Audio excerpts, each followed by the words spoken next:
A years-long journey to save his failing heart. On today's All Things Heart, how Brian Pitts went from patient to survivor and now thriver on an incredible mission.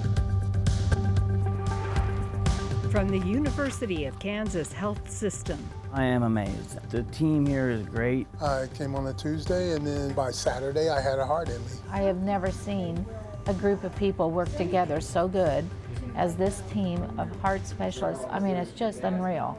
Stand by to set up show. And the Dolph C. Simons Jr. Family Broadcast Studio. Roll it. Always makes you feel like you're the most important patient on the planet. I felt heard, and that was really big. This is All Things Heart. Good morning, I'm Alexis Del Cid. Welcome back to All Things Heart. Right now, there are around 3,500 people in the U.S. waiting for a new heart. That's according to the Department of Health and Human Services. At one point, Brian Pitts was one of those people waiting. And now, having just celebrated a milestone with his new heart, he's made it his life's work to encourage organ donations.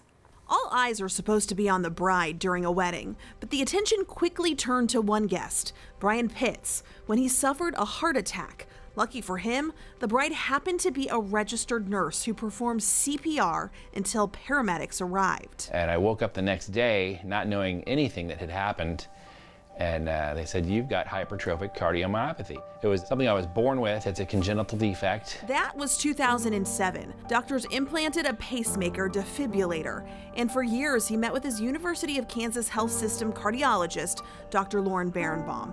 4 years later, Brian's life would be saved a second time when that defibrillator worked exactly as it was supposed to work. And got kind of woozy, dizzy, leaned on the counter, and boom, the thing shocked me, and it doesn't feel good. I'll tell you that. It is literally shocking from the inside out. 10 years later, in 2021, it happened again. I got down to my knees in the living room and I shouted for my wife, and sure enough, the thing hit me. But after this event, doctors gave him another jolt with the news that Brian was in heart failure. He needed a transplant. Started to do more testing and really looking at what's going on with the heart, and indeed, he confirmed that I'm in heart failure from hypertrophy and I need a heart. Hearing that was pretty shocking. Then Brian got COVID. And I am horribly sick. My heart's doing weird things. He recovered and made it onto the transplant list. I was listed for 63 days until I received my new heart. I woke up pretty quickly after surgery. I think I was awake about 5 hours after surgery. His gratitude now powers him on a new mission. I think everybody in America should be a registered organ donor. It's that important. So important, he's even put Donate Life messages on his Jeep. And now I drive around town as the Donate Life guy. Brian also mentors fellow patients who are preparing for heart transplants. He also serves as a volunteer ambassador for the Midwest Transplant Network. Having been through it and having to come to terms with it, I think I'm able to more easily console these people for what's going on in their life. A patient, a survivor, and now an advocate. Wow, we are so pleased to have Brian joining us here in the studio today. So great to have you here. And he is flanked by his cardiologist, Dr. Lauren Berenbaum. And on his other side, we're joined by the cardiac surgeon who did his heart transplant, Dr. Matt Danter. Thank you for making time to be here. Brian, first of all, I want to go back to the beginning of your story. The bride did CPR on you? She did. She was a registered nurse, and she had a job at a nursing home. And thankfully, this wasn't during the ceremony. We were after the wedding at the reception, but I collapsed on the floor. I was in fibrillation. Oh my gosh. And how well did you know, just to get this out of the way, how well did you know her? Were you an ancillary guest? Or? She was a niece to my wife at the time. And funny enough, the ambulance driver was a cousin. And so when they got the call, they came real fast thinking maybe Grandpa had gone down. And they got to me in about 4 minutes. Well, that's just another example of why it's so important to know CPR. You could save someone's life at your own wedding. Brian, you recently celebrated 2 years with your new heart, Sure right? did, yep. Have you had any complications within the last 2 years? How are you feeling? The first year I had a couple of bouts of rejection, showed up as R2 rejection. One time they admitted me and did an infusion, sent me home in a couple days, and everything was fine. The next time, they just upped my medications, and everything kind of checked out normal again. And that's kind of normal through the process for several of us, that they're leveling your medications out and kind of find where you need to be. Right. Just recently, I was diagnosed with cardioallograft vasculopathy, which is a unique form of coronary artery disease to transplant patients. So it's a thickening of the coronary artery, and it's thought, I guess, to be an immune system response that's inflammatory. So Dr. Danner, does that mean his body doesn't like the new heart and is? What does that mean? No, I mean it's likely an immune-mediated inflammation that affects coronary arteries, and it's kind of thing. If everybody had their allograft long enough, then they would sort of develop it. But so we try and mitigate it just like any other coronary risk factors. And there are times when people need to have, based largely on symptoms or angiography, they have to have an intervention done. But you've been all right so far? Yeah. Change my meds up and work on cholesterol meds and stuff like that. And they should be able to halt it and maybe even do some reversal. You were waiting for 63 days for your heart. And is that a normal time to wait, or is that short, long? That's a complicated question to answer because it depends a lot on your blood group, your size, your gender, sort of how long you've been listed, all these kind of things. 63 days for what status? I can't even remember what status you were. I began at status 4. Yeah, so at a status 4, that's a very short period of time to wait, to be honest. Probably was upgraded, right? I went to a 2. Went to a 2. So I think we wrote an exception to get to status 2, and then that's where it went pretty quickly. So I imagine you're probably a month or so as a 4, and then after you go to it depends on what status you're listed at. So as a status 2, he'd probably wait on average 7 to 14 days, something like that. So the lower the number of the status, the worse you are? Right. The more urgent it is? The more urgent your status is based on your clinical need, So Brian, those 63 days while you're waiting, what did that feel like to you, and how did you function? Boy, it's just hearing the initial news from this guy that, hey, you need a heart transplant, was devastating. I mean, that's, in my opinion, the mother of all surgeries. He might see different. So, I mean, it really was go home and prepare. Emotionally rocked. My wife is now kind of hysterical. My children are terribly worried. And I'm thinking about end-of-life things that I never thought I'd have to think about at this age. 60 odd days at 4, when they said, you'll probably wait 7 months to a year, it went blisteringly fast. And all of a sudden I'm having some tachycardic events, and they say, that's it, we're going to admit you, and 3 days later get my gift. It was a whirlwind. I couldn't process all of it even. It happened so fast. Dr. Berenbaum, Brian talks about how it rocked his world when you gave him the news. How on earth do you deliver that news? Carefully. Yeah. Were you prepared? Are you always prepared for emotions, the emotions that come with that? Are you trained in that, or is that just you learn on the job? Well, I actually started doing transplant cardiology 40 years ago, although I got out of that field and haven't been directly involved, but that certainly gave me a few years of experience. Sure. In more than a few. Delivering that kind of news to people, but there isn't any way to say it, but you can't beat around the bush with something like that, right? Brian, you have so much to live for. You've shared some really nice pictures with us, and I would love to share them with the audience of what life looks like for you now. Tell us what you're up to. Oh, there's my carrot harvest. So we run kind of a small scale farm. You might say a hobby farm. We've got chickens, and we've got ducks and geese, and there's my Great Pyrenees. I've got 2 of them that patrol the property. We're on 7 1/4 acres out in Baldwin City. Who's that? And that's my daughter Olivia. She's tested with the gene for hypertrophy. All 3 of my children have, my biological children. This man next to me insisted that we get these children tested for the gene, and he made that happen for us. Thank God. And it was not easy, even though Brian has it and all 3 of his kids tested positive, Dr. Berenbaum, being able to get him tested wasn't a slam dunk, was it? That's something that's evolved over time. I started seeing Brian in 2016. Yeah. I guess what I'm getting at is you had to fight with the insurance companies. In 2016, it was more of a battle with insurance companies than it is today. Right. But yeah, insurance companies don't like to do anything that they can that's new. I mean, our doctors are becoming, and you are now the front lines fighting the battle so that you can actually treat your patients and get them the care and have it covered. Unfortunately. It's remarkable. I want to talk about what Brian was diagnosed with. He was diagnosed with hypertrophic cardiomyopathy. What is that? So hypertrophic means the heart muscle is thicker than normal. And cardiomyopathy, cardio is heart, myo is muscle, and path is abnormal or sick. So that's a sick heart muscle that is too thick. And you might think that's a good thing. I mean, if you think about somebody who's a weightlifter and they've got, big, strong muscles, you go, wow, that guy's, really in great shape. But your heart does a particular kind of work. It works 24/7. It's more like the work that a swimmer does. And a swimmer's body and a weightlifter's body look very different, even though you look at them and they're both obviously fit and muscular. That's a great comparison.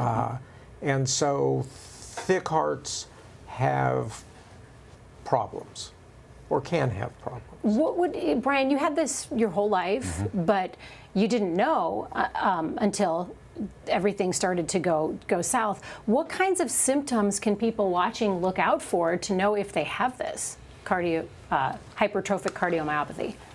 So sometimes, unfortunately, the initial presenting symptom is a cardiac arrest. Oh, geez. And if that happens, then you're lucky to be successfully resuscitated. You happen to be in the right place. So your first symptom was at the wedding? Right place, right time. Oh my gosh. I think about 90% of people that experience their first as a cardiac arrest die. So I'm that 10% that made it. And it was CPR. Can't stress this enough. It was CPR that saved Brian. We have some echocardiogram clips of Brian. Doctor, what are we seeing here? I'm going to hope that that's a normal heart. Okay. So that looks normal, and then what's that? And that's another view of a normal heart. Beautiful. So that's... And the what's centered on the screen there is the left ventricle, the main pumping chamber of the heart. Okay. Now this is Brian's heart, and you see in the middle there that great big thick structure. Well, on the normal heart, it was about 1/3 that thickness. Now we're back to normal.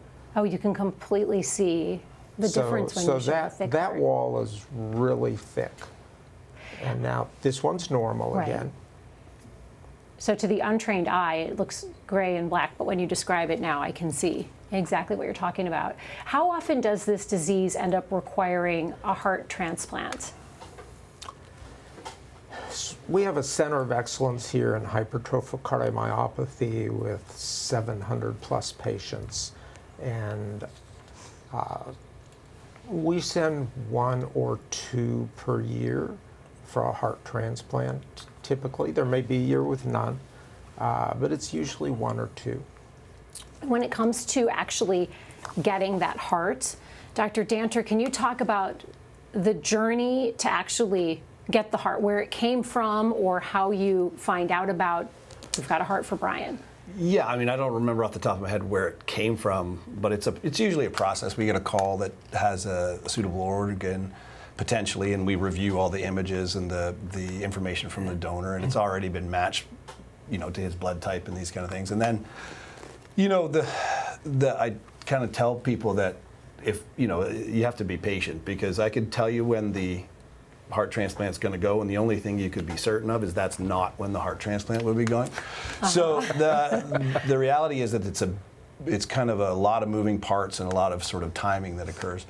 Then planning that goes into it. And we have a dedicated team of coordinators, and we liaise with MTN and TCOA, which are organ procurement organizations that help coordinate that whole effort. But as you can imagine, it's very rarely is it just an isolated organ. So we'll start the process on a Monday, and we may not do the transplant until Wednesday or something like that, right? But the procedure itself, for someone who hasn't had surgery before, is relatively straightforward in terms of the timing of things. But there's often delays as you're proceeding. The liver team might want to do a biopsy, or the lung team doesn't like the gases, so now they'll decline them and they try and reallocate them. So there's a lot of starts and stops. And for families, I tell you, they just have to be patient, and we have a great team of liaisons too. They go out and say, we're delayed because the donor site needs to do a liver biopsy or something like that. So how long do you have from the point in which the donor passes? How long do you have to get that heart into Brian? Is there a maximum time before it's not good anymore? Not really. So our goal is to try and have an ischemic time of less than 4 hours. But we have multiple new technologies. We have a balance between how sick the patient is versus how far we're willing to travel. We have new devices and new sort of modes of organ procurement that we're exploring.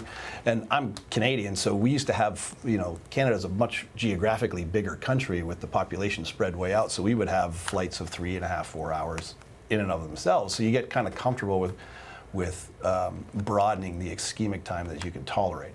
But typically our goal is to get it with the heart out of the body for less than 4 hours. Okay. And then what are the key things that you're looking for to make sure the heart's a good match? Well, basically size, blood group, and function. So in absence of sort of things that would preclude us from using it, like there's a whole, the list is as long as your arm of the relative. It has to match. It has to match in terms of ABO compatibility. It has to match in terms of size, and it has to be of good function with no significant lesions or disease in it. Sure. And then, basically, those are the critical elements of it, to be honest.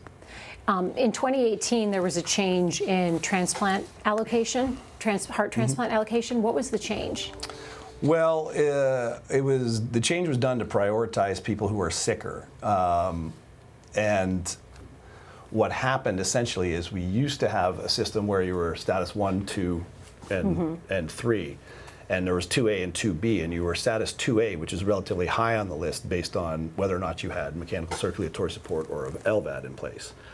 The status 1 people were relatively the same, and it's very sick people on mechanical circulatory support or very high status. Now we have a system of 7 categories that I think were done with the best of intentions, but initially the results were not great for the changes in the allocation system. So we used to take very stable people who were well supported on durable LVADs and take them for an operation where they're not decompensated. And now what we do is we have a number of far sicker people that are going for organ transplantation, people on support, people in hospital for months, and these kind of things that are sicker because, like Brian was saying, he's listed as status 4. He could wait. If you're a blood group O on an LVAD listed at status 4 and nothing changes, you're very stable, you're out of the hospital, you're doing fine, you're going to wait a year or 2 for an organ if you're lucky. And that's if you're not 6'4" and 200 pounds. So it's very, very challenging now. And there is a very strict, as there should be, framework for how we allocate, and assign status, but it did sort of dramatically change that's a whole discussion about why that happened as well, but it did sort of change our approach to almost overnight about what you do. So you saw programs had relatively balanced durable MCS platforms that they use for people. What's MCS? Like mechanical circulatory support, LVADs, and these kind of things. And then overnight you went from everyone's using acute MCS to get them to transplant. So VAD numbers have gone down dramatically over the country as a result of this. Also, the acuity of the people going for transplant has gone up dramatically, and as a consequence, the early studies, 3 of the first 5 studies about what happened in terms of outcomes after the allocation change showed that it was detrimental. Oh, so this was not a good change, but not in my opinion. No, well, I would trust the doctor. Nobody listens to me anyway. We do. We listen to you. 2023 heart transplants hit a huge milestone across the nation. More than 4,500 people got new hearts. In 2022, it was 10% lower. What do you attribute the increase to? Honestly, the advent and initiation of programs that are using new technologies for donation after cardiac death. Okay. So we're expanding the donor pool. I mean, in 2016, a little guy from Canada, I think, did the first intentional Hep C heart. That dramatically increased the donor pool. And at least for programs now, and that's relatively commonplace that transplant programs will utilize Hep C hearts. And then really, a couple of programs are right out on the forefront of DCD donation, which is donation after cardiac death, as opposed to brain death criteria. So there's a whole process for that. But that's probably what initiated the increase in uptick in organ availability. I want to ask Brian about his passion, because Brian, you've made it a mission to raise awareness for organ donation, including getting a green Jeep and souping it up. And let's talk about your Jeep, and if we have pictures of it, I'd love to show it again, and what you do to raise awareness. So it started pretty organically, just talking to people within the hospital. My initial experience or calling, you might say, was walking down the hall. I think I was about 7 days post-transplant, and Anthony, a friend of mine, is walking the hall, and he's got the LVAD device on him, and he's admitted to get some strength, and they're going to send him home. And I just said, "Hey, what are you in for?" And he tells me what he's doing, and I said, "Oh, I just had a heart transplant." And he was blown away. He had to physically put his hands on me and touch me, and like, you look amazing. Oh, that's How do you look so awesome. good? You had a heart transplant 7 days ago? And he was dumbfounded that I did look so good. And that really inspired me to like, wow, I could really change people's lives just by them seeing me, how well I've done, and how, I can encourage them that they're going to be okay. And this guy next to me, he I think about day 8 said, "Mr. Pitts, you need to leave. Hospitals are for sick Hospitals people." for sick people. That's awesome. What a great thing to hear. Yeah. What a great thing to My hear. recovery was, pretty momentous. It was amazing. Wow. Well, we have some community questions coming in, so I want to get to those. We love when you send us your questions, because we can answer them in real time with our doctors. You can reach us on YouTube, Facebook, the X platform, or the All Things Heart email. All those links are right there on your screen. And let's get to one from Anne. Anne wants to know, Brian, do you plan on contacting your donor's family? Have you tried? Yeah, as a matter of fact, I wrote my 3rd letter last week, and I forwarded it to the Midwest Transplant Network, and they kicked it on to the family. I've not heard yet anything from the family, and talking with the Midwest Transplant folks, they say about 20% of donors and recipients will contact. So it must be so painful for that family. They know that they did something and saved a life, but that also came with a horrible loss for them. You mentioned you wrote 3 letters so far. How regularly do you write them? I wrote at 6 months, which is kind of the guidelines. They make you wait 6 months for the grieving period. And I think I wrote again at a year, and I wanted to write again around year 2, but not quite on the date or near that. I wanted to get out a little bit further, considering that's an anniversary of their death. Even if I don't contact or have a relationship with the family, just knowing something about my donor, in a name, maybe some personality traits, hobbies or likes and dislikes would be enough. Right. It would help fill in the blanks. Right. And help that connection. Anne has an interesting question. Anne wants to know if you had any emotional support through this, like a therapist. I really didn't. And mine happened so quickly, I don't think there would have been time to set that up. I did have some wonderful counseling with the pastor here in the hospital at the time, and I think she's retired now. She was an older woman, and we talked a couple of times. Yeah. Kathy. Yep. Kathy. And Kathy could bring me to tears just because she was so compassionate and such a warm feeling in the room. Wonderful woman, and she brought me some relief. Just having me be able to take a nice deep breath, and she could tell me everything's going to be okay. And that's really kind of all it took. And that's, through mentorship, it's that easy. Just being an ear, that's going to listen and saying things like, "You're going to do okay." And I can answer some of your general questions and help get you through this. and you'd be surprised how many people are like, wow, that helped so much. It's obvious. It's the emotions are so close to your surface, as they would be. They're just right below the surface. Sean wants to know, how do I make sure I'm listed as an organ donor? So what do you do? Well, I'm being seen by a cardiologist, constantly. It used to be this guy for years and years, and he's the one that pushed me to KU through UNOS to get me listed.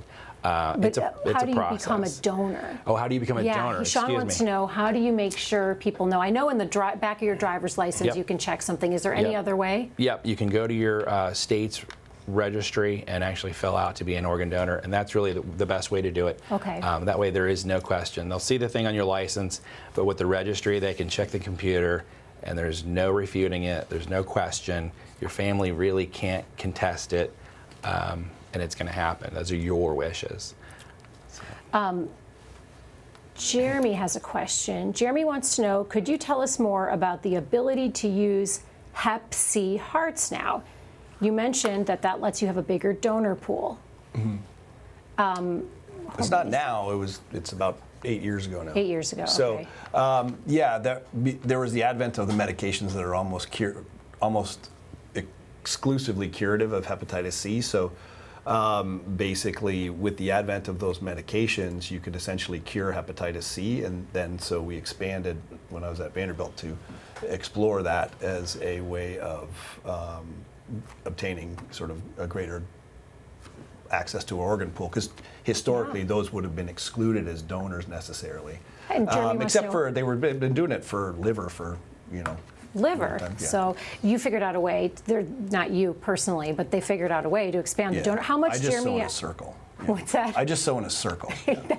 I love how you oversimplify. Doctors are always they're the masters of oversimplifying what you do to save lives. One more question, and then I'll get to final thoughts.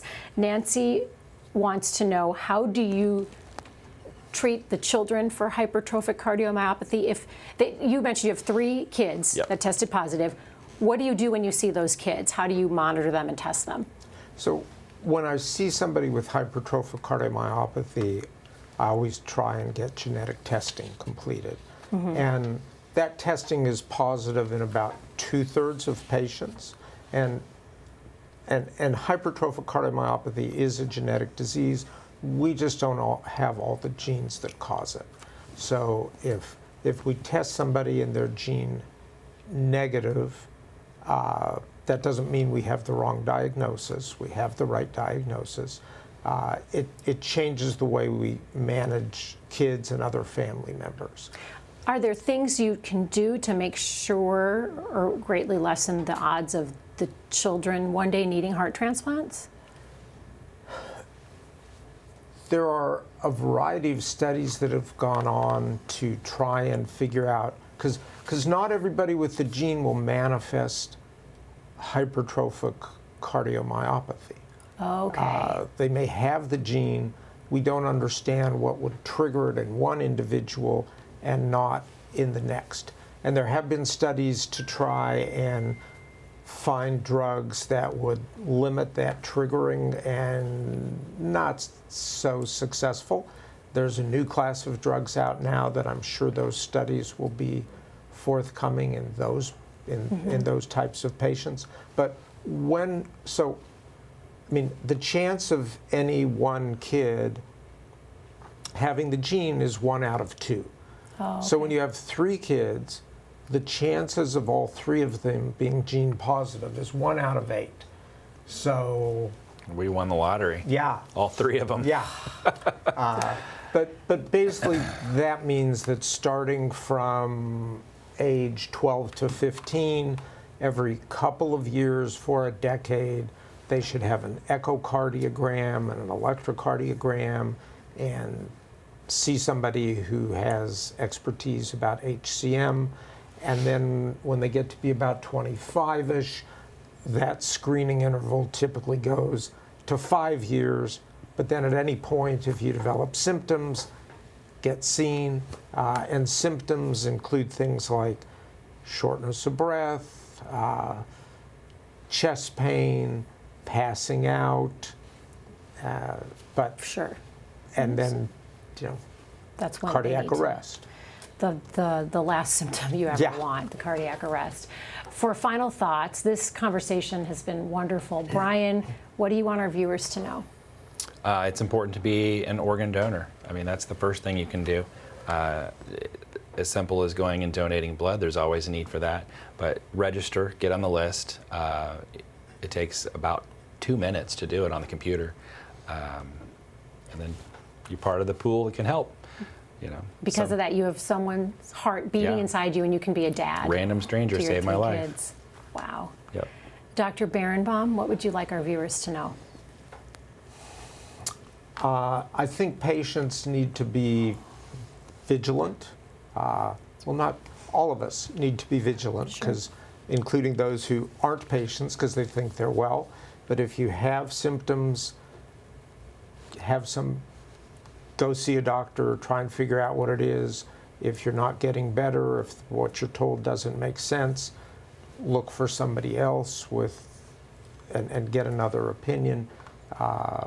HCM, unfortunately, is a disease that is often misdiagnosed or overlooked. Dr. Danter, what are your final thoughts?